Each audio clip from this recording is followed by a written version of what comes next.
వచ్చాక గత 3 నెలల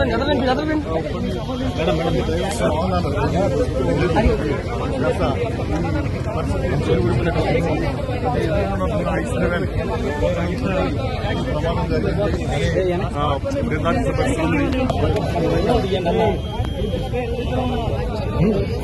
విధంగా పవన్ కళ్యాణ్ ముందు ఇక్కడికి వచ్చి సంఘటన స్థలాలు చేస్తున్నారు.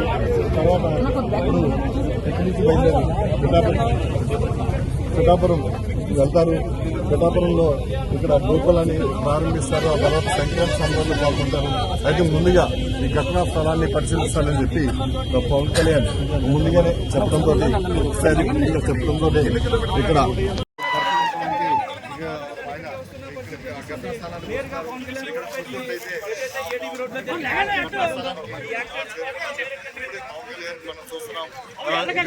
పవన్ కళ్యాణ్ ఇప్పుడు ఏదైతే బైక్ మీద దెబ్బతిని ఇక్కడికి వచ్చారో ఎవరైతే గతంలో చెందారో కుటుంబాలు కూడా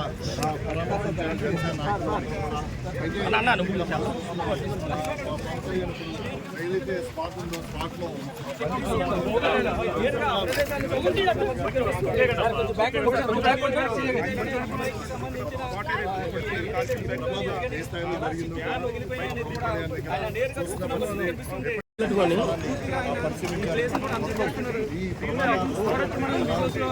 డిప్యూటీ సీఎం పవన్ కళ్యాణ్ ఎందుకు జరిగింది ఏంటని కూడా కారణాలు అడిగి అధికారులు తెలుసుకున్న ప్రయత్నం చేస్తున్నారు. వైసీపీ అధికారంలోకి వచ్చిన తర్వాత ఈ రోడ్డు మరమ్మతులు చేపట్టలేదు. దీంతో మొత్తానికి ప్రభుత్వం వచ్చాక గత 3 నెలల నుంచి కొన్ని డైవర్షన్ ఒకే మార్గంలో ఇక్కడ వాహనాలు వస్తూ ఉండడంతో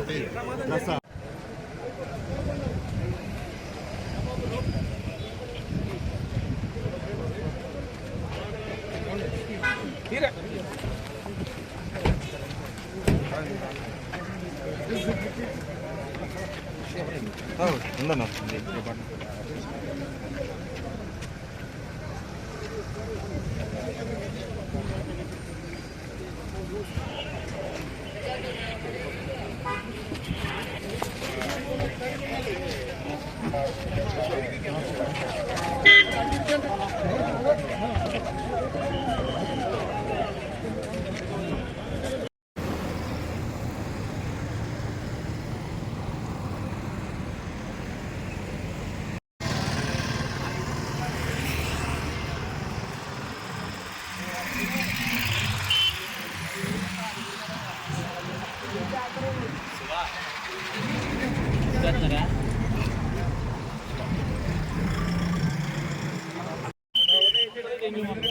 ప్రదేశాన్ని పరిశీలిస్తున్నారు.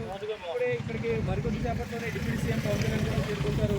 ఆయన కూడా నేరుగా ఇక్కడ యాక్సిడెంట్ ఎలా జరిగింది, ఎందుకు జరిగింది అనే కారణాలు కూడా పూర్తిగా గాయత్రి మనం చూస్తున్నాం.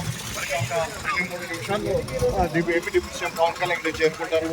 రాజమండ్రి ఎయిర్పోర్ట్ నుంచి బయలుదేరి 20 నిమిషాలు అయింది. ఇప్పుడే పరిశీలిస్తున్నారు. పవన్ కళ్యాణ్ ఏదైతే ఏడీబీ రోడ్డు ఉందో రాజానగర్ నుంచి ఇటు పెద్దాపురం అలాగే సామర్లకోట పిఠాపురం వెళ్ళడానికి సంబంధించిన రోడ్డు ఇప్పుడే పవన్ కళ్యాణ్ ఇక్కడికి చేరుకుంటున్నారు. ఇది ఏదైతే మొన్న